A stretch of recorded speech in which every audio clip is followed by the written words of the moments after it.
20 menininkai Laura ir Viktoras Dailidėnai pristato projektą Pėdsakai LED 3. Tai unikali kintanti instaliacija apjungianti ledą, stiklą, fotografiją, dizainą bei garsą. Pradžioje buvo vanduo, o po to ledas. Tai yra sušalusi vandens masė, kurioje gali palikti pėdsakus bet kas, net ir mes patys. Taip trumpai galima apibūdinti Panevėžyje galerijoje 20 atsidariusią parodą Pėdsakai LED 3. Šiaip šitas projektas yra jau gan ilgas, turi savo istoriją, tarkim, tai yra pradžia jo buvo mano, ta prasme, su stiklu. Aš norėjau stikle pavaizduoti ledo pėdsakus. Tarsi juos iššaldyti, bet išreikšti stiklo paviršiuje. Toliau paskui mes prisijungė mano žmona Laura ir šitą pėdsaką lede perteikėm į drabužius. Ir per madą, tarkim, per rankinių, per aksesuarus bandėm vystyti šitą temą. Būtent šaltumo, kietumo ir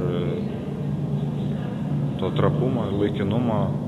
Ir galiausiai, tarkim, po mados infekcijos mums gimė tokia mintis, kad mes visą tai galima sujungti stiklą, ledą, tarkim, dizainą, garsą, visas instaliacijas, kelias bent jau medijas sujungti į vieną.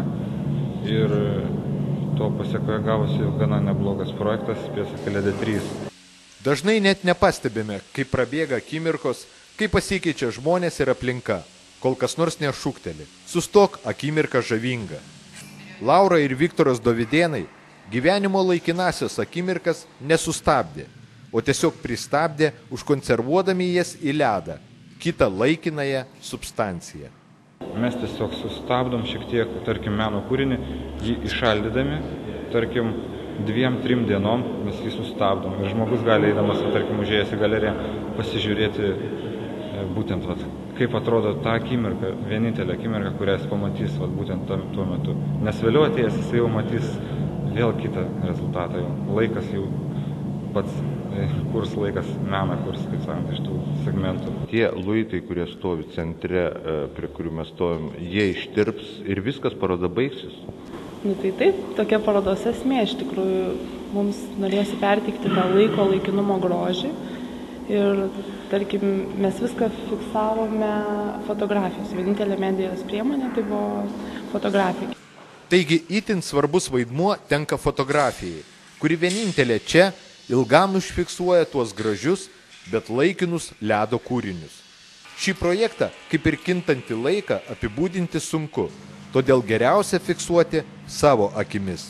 Užeikite, Panevėžys, galerija 20.